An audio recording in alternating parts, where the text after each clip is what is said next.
I used to grapple with faith versus belief, but since understanding the true nature of awareness and understanding the position that we have as our true nature, the two are absolutely poles apart. Belief can only be present when we put the absolute belief in that we are a separate self. That separate self is also called a human being. So we believe that we belong to a family, a culture. We have certain characteristics, likes, dislikes. We have certain gifts and talents, etc. But existing as a human being. So the very first belief is I am separate. I am this person, and then everything becomes personal. And no matter how much spiritual practices we do from that mindset, it's still believing. We can say we don't believe something, and then our subconscious program will say, actually, you do. And it's only through having more of an awareness around behaviour and mindset that we, if we're bold enough and honest enough, we'll say, actually, that is my belief. So faith, in the Bible, it's written that faith is the evidence of things hoped for, the assurance of things not seen. It's classed as the reality of the unseen. You can't see faith. It's a substance. It's the substance of something that is hoped for, something that is we're wanting to manifest or create. And another word for faith is knowing. And knowing is experienced when we are being our true self, the unlimited self, when we are being our true nature, which is just resting as effortless knowing. And from that place, there is no pressure, there's no wanting to control anything, there's no wanting anything, there's no lack at all. Everything just is, and you just know the nature of everything. Not an easy thing to put into words. So, believing it can only be there when attention is there. And attention, a distorted attention, is when we are looking out into the world, because that's where separation comes from. When the attention is invited back, we bring it back.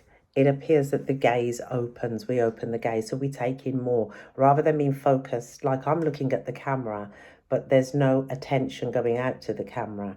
It's just the sense of alert seeing is just here, not belonging to anybody or anything. It's just alert seeing. And I suppose that alert seeing could take the shape of the attention being turned inwards. But attention is 100% imagined, and we prove it to ourselves every night when we go to bed, because when we go to bed, there's no attention. The body's there, consciousness is there, but there's no attention. And then when we wake up, if we haven't come to realize our true nature, or we are habituated with attention, then the attention appears to go out, and it starts to identify with the world. So that's the difference between attention and belief. And if I give two examples, so believing could be that we can believe that we're not worthy of something. We're not worthy of that position at work, or we're not worthy of buying ourselves something, that handbag we've always wanted, or that piece of jewellery, it's too much money, I've got bills to pay. That's a belief. It's the underlying belief is I'm not worth it. And it is only just a belief. However, it can be very sticky. it can be hard not to believe because of the evidence that makes that belief true. So in a nutshell, whatever you believe, whatever I believe to be true will be true. The only time that it appears not to be true is if a contrary belief shifts it. So for example, I'll use the same example of believing I'm not worthy of something. I'm not worthy of that handbag because it's too much money. Or we could dress the language up different and say, well, I'd rather pay bills than buy myself the handbag. However we say it, doesn't matter. It doesn't matter how we say it, because that depends on our likes, dislikes, culture. It just depends. It's just a cluster of beliefs. But the underlying message is, I can't have that, or I don't deserve that. That is a belief. And then if I don't know, the following day you're walking down the road and you meet a friend and they say, I thought of you the other day and I bought you this handbag because you're an amazing friend, you work so hard, and I just bought it to you because I could. Some of us would probably reject it and think, it depends how strong the belief is, that what does that person want from me, because that's too good to be true. That doesn't happen. People are not nice people. There's another belief storm going on. And some of us will be shocked and say, wow, you see that in me? Oh my God. And it can influence us to say, actually, I'm not that much of a bad person that I thought I was. This is where storytelling comes in, and we tell ourselves these stories, which adds more power to that belief of being a separate self, with this story that we've got going on within us, or that we keep hearing other people tell us. So you can see that beliefs can get really sticky, and they can be argued against, and they can change. They're not stable. And a really good example of belief is when we were aged 7, we believed we were 7. And there's nothing wrong with that belief. It doesn't have any stickiness to it. But then it has to change the next year, because now we're believing that we're 8. But then that's backed up by believing that every year we get older. There's another belief. So you can see the pattern and the nature of believing. It changes, and there's stories, and there's nothing wrong with stories, nothing wrong with them. The only time that a story can hurt is when we are wrongly identified with that story, depending on what that story is, because that can make us feel like we are trapped. And so the nature of believing, it changes, they shift. We can have good beliefs, bad beliefs, indifferent beliefs, no beliefs. It's not a stable thing. It's not reality. It's just simply a belief. And a belief it's an idea that we've accepted. No matter how big or small, it's an accepted idea. And the root of belief is the idea that we accepted that I am separate in time and space. Once that belief has gone, all problems go. Beliefs can be problematic. Now, let me talk about faith. Faith is the assurance of things hoped for, the evidence of things not seen. Faith is knowing. When we know that we exist, you don't need belief. You can't believe that you exist. You can't believe that you don't exist. It just is. It has no stickiness. It's got no attachment to it and no aversions. That sounds like freedom. Faith moves mountains. It's belief that puts the mountain there and says it can't move, and faith will move it, but not push it away nor pull it close. It will just recognize its own self as knowing that I exist. Faith is, I have heard, I remember I think it was my mentor said it to me many years ago, my old mentor, when I used to have a mentor. She said, your faith, Amanda, your faith is crude. I'd never heard that. She said, you just say that's it, and it becomes that way. but I wasn't doing anything. There was no doer. I wasn't practicing anything. I was just being myself. And because it's more accepted to not be ourselves, we think that we're special or we're spiritually special. We're not. We are spirit beings pretending to be human beings. But we've pretended to be a human that long that that's become the predominant state, and that's become the truth to us. That truth is a belief. Another thing my mentor said, she said I had crude faith. And then she said to me, actually, you are faith. Not me, Amanda, but she said, we are faith. So we think that we have faith, the faith to be, do, have. But actually, we are faith. And I never let go of that concept. I used to chew on it and think, what does she mean, we are faith? And it just means that faith is the character. It's the character of the self. Faith calls something as though it is real, but there's no pretense in it. There's no wanting to create something. It just is. And we all come here with a purpose. Our purpose is to wake up to our true nature and be who we are. And then once that is the goal, the freedom goal, that I just want to be free. I just want to be authentic and myself, have no labels, no stickiness, free, just freedom. Once we establish that, the secondary purpose, which is your character is revealed. And that's what I call leadership. Maybe leadership is probably not the right word, but that's what it was downloaded as, leadership, a leadership principle. And that is your character is revealed, and that's your secondary purpose. And then, of course, walking with your true character of faith, it's, you already know what you like because you've always liked it. But now you can see endless possibilities around what you already like. It's like, I'm a writer. One of my talents is to write. I love writing, and it doesn't matter what I write, whether it's an essay, whether it's to do with creating a business, whether it's writing a course, writing a book. I've always loved writing.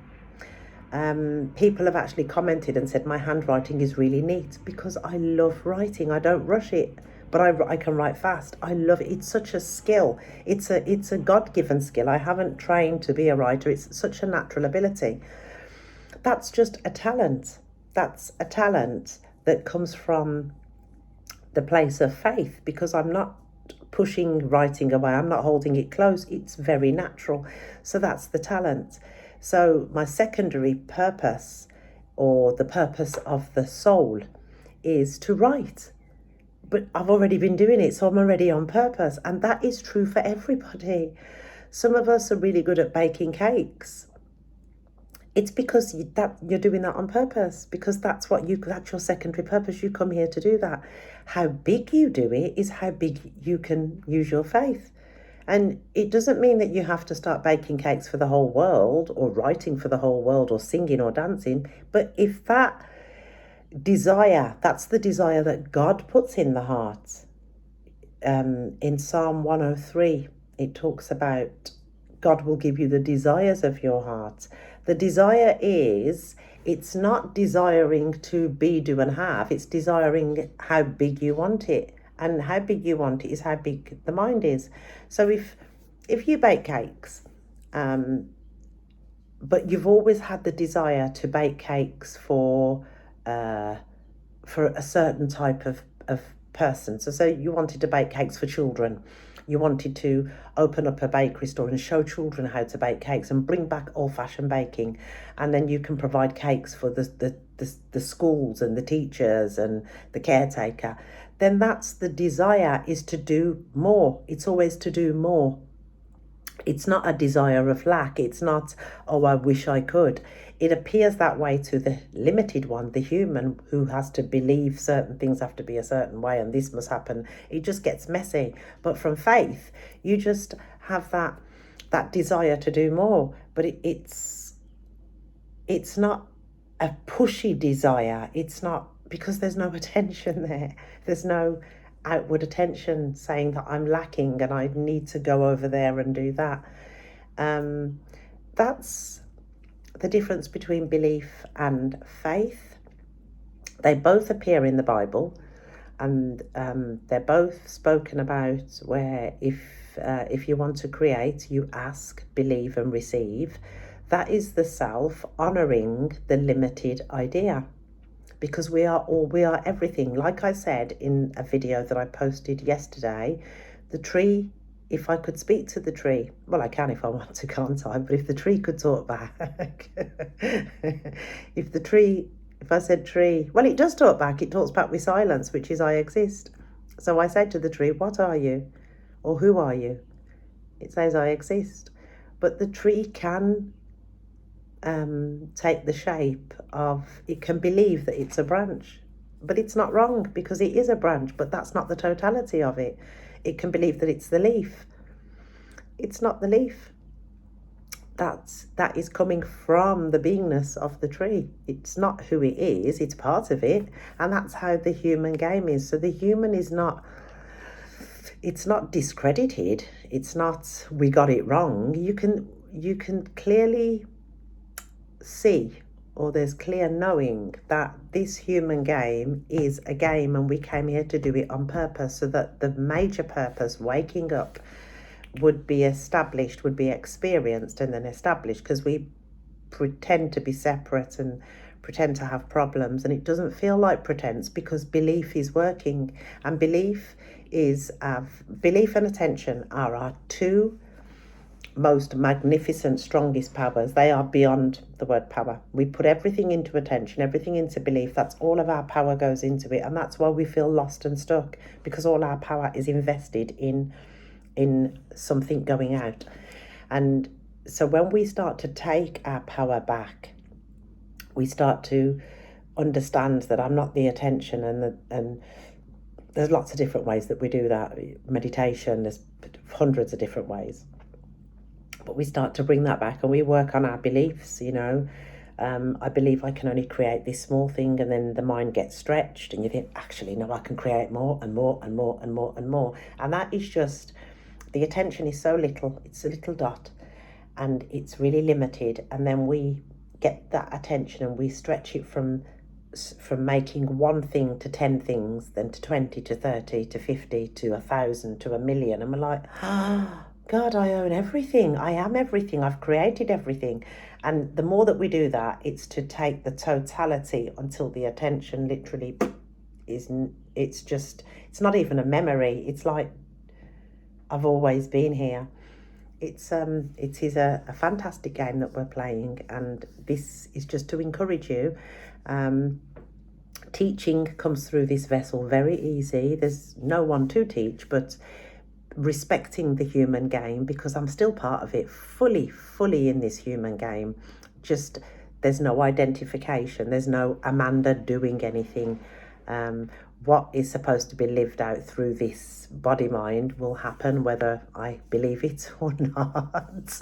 But faith, I encourage everybody to discover faith, which is the assurance. Because when we realize that we are the assurance, we're not looking for assurance, that life takes care of life, that can never be believed. And I always say in my videos, I've said it on my website, you can't believe me, and I'm glad because this message is not for the mind, it's for the heart of man. That I don't even have any words for you, because there are not enough words in my English vocabulary to tell you how magnificent and perfect you really and truly are. Thank you.